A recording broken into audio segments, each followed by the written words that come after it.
स्वागत है आप सभी का मेरे YouTube channel NCERT Sanskrit classes पर। आज मैं आपको कक्षा 11th भास्वती के तृतीय पाठ ऋतुचर्या चैप्टर का हिंदी अनुवाद कराऊंगी। इसमें हमने हेमंत, शिशिर, बसंत ऋतु का वर्णन पिछली वीडियो में अपलोड कर दिया है। आज हम ग्रीष्म, वर्षा और शरद ऋतु का वर्णन करेंगे। सबसे पहले है ग्रीष्म ऋतु। ग्रीष्म ऋतु में पहला श्लोक है मयूखे जगतः स्नेहम ग्रीष्मे पेपीयते रवि स्वादु शीतम द्रवम स्निग्ध अन्नपानम तदा हितम। ग्रीष्म यानी कि ग्रीष्म ऋतु में रवि यानी कि सूर्य, मयूखे यानी कि सूर्य की किरणें, जगतः संसार के, स्नेह यानी कि रस को, पेपीयते का मतलब होता है पी लेती है। सूर्य की किरणें संसार के रस को ग्रीष्म ऋतु में पी लेता है, इसीलिए हमें स्वादु स्वादिष्ट, शीतम ठंडा, द्रवम द्रव और स्निग्ध चिकनाई युक्त अन्न पानम यानी कि खाने पीने का सेवन करना चाहिए। तदा हितम यानी कि यही क्या होता है, हितकारी होता है। धृतं पयः शशाल्य अन्नं भजन ग्रीष्मे न सीदति लवण अम्ल कटुष्णानि व्यायाम च विवर्जित। धृतम यानी कि घी, पयः दूध, शशाल्य अन्न यानी कि दूध से बने हुए चावल का हमें सेवन करना चाहिए, भजन यानी कि सेवन करना चाहिए, जिससे ग्रीष्मे न सीदति यानी कि ग्रीष्म काल में हमें कष्ट ना भोगना पड़े। लवण अम्ल कटुष्णानि यानी कि लवण नमकीन, अम्ल अम्ली, कटु यानी कि तीखा, उष्णानी यानी कि गर्म, और व्यायाम यानी कि व्यायाम का हमें क्या करना चाहिए, वर्जित करना चाहिए। इसके बाद आता है वर्षा ऋतु। भूवाष्प मेघ निष्यन्दात् पाकाद अम्ल जलस्य च वर्षाश्वग्नि बले क्षीणे कूपयन्ति पवनादयः। पवन आदि के कारण, भूवाष्प भूमि के वाष्प के कारण, मेघ निष्यन्दात् और वर्षा के कारण, पाकाद अम्ल जलस्य यानी कि खाना बनाने वाला जल क्या हो जाता है, अम्लीय हो जाता है, जिससे वर्षा स्वाग्नि बले यानी कि वर्षा काल में जठाग्नि बल क्या होने लगता है, क्षीणे कुपियंत यानी कि क्षीण होने लगता है।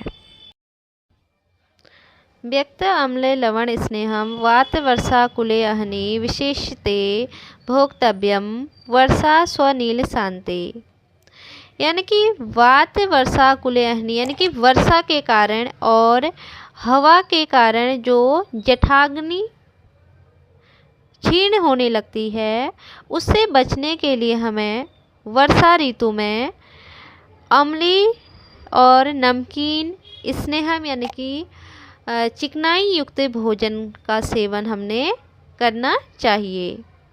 यानी कि वर्षा ऋतु में जो जठाग्नि उत्पन्न हो जाती है या फिर क्षीण होने लगती है, उससे हमने बचने के लिए लवणीय और अम्ली और चिकनाई युक्त भोजन का सेवन करना चाहिए। इसके बाद आता है शरद ऋतु। वर्षा शीत चित्त अंगानां सहसैव अर्कर रश्मिभिः तप्तानां चित्तं पीतं प्रायः शरदि कूपयन्ति।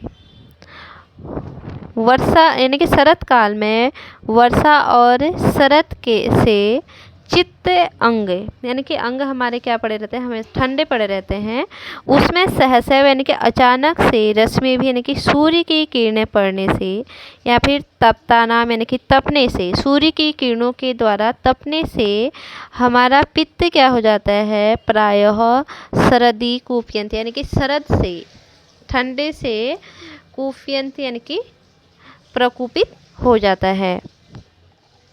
तथा अन्नपानम मधुरम लघु शीतम सतिशक्तम पित्तप्रशमनम सेव्यम मात्रया सुप्रकांडिक्षते।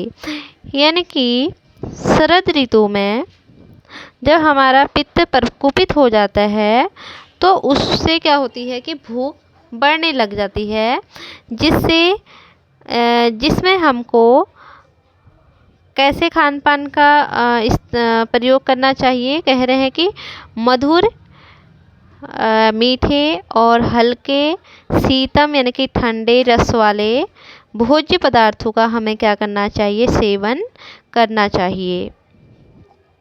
शारदानी च माल्यानि वाशांसि विमलानि च शरत्काले प्रशस्यन्ते प्रदोषे चेन्दुरश्मयः। शरत काल में, शारदानी यानी कि शरत काल में, माल्यानी मालाओं की, फूलों की मालाओं, और वसांसी कपड़े, बिमलानी यानी कि स्वच्छ कपड़े, और चेंदू रश्मयः प्रशयंत यानी कि जो चंद्रमा की किरणों का सेवन शरत काल में क्या माना जाता है, उत्तम माना जाता है।